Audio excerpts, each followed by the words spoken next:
What's up, everybody? Welcome back to Vast Sky Media. It's your boy Kyle. I'm here with our co-pilot Jax. Today we're coming to you live from Sylmar, California, USA, with a look at the Los Angeles Aqueduct Cascades.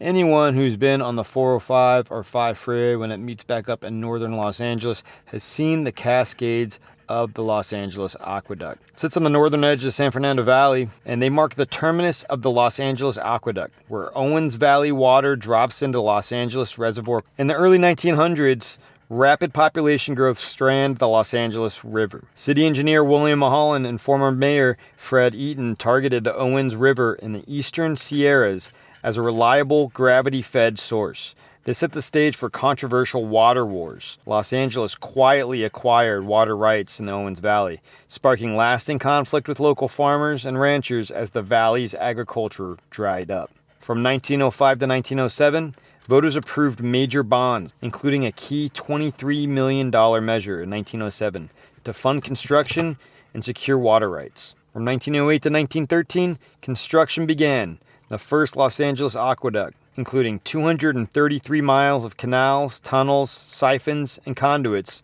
was built by thousands of workers and finished on time and under budget. The dedication was on November 5th, 1913, when 30 to 40,000 people gathered at the Cascades. Mulholland gave the signal, water rushed down for the first time, and he spoke his famous lines, "There it is, take it."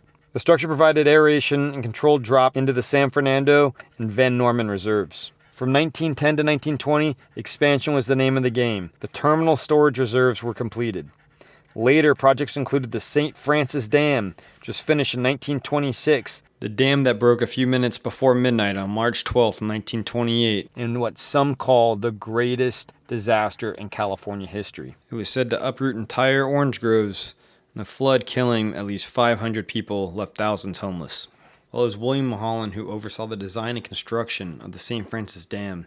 He took full responsibility for its collapse. They say Mulholland was never the same after that.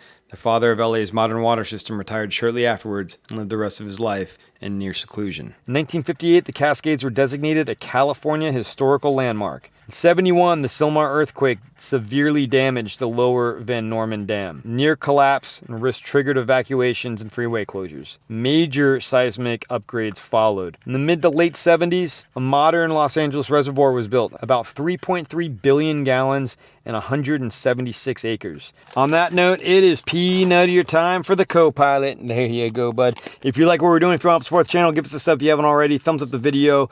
Super chat, super thanks. Buy me a copy, link in the description below. Comment on the video for better or for worse. All that goes a long ways. Keeping us on the road, bringing you this quality content. So without further ado, let's go and get on up there and show you guys going down. Peace.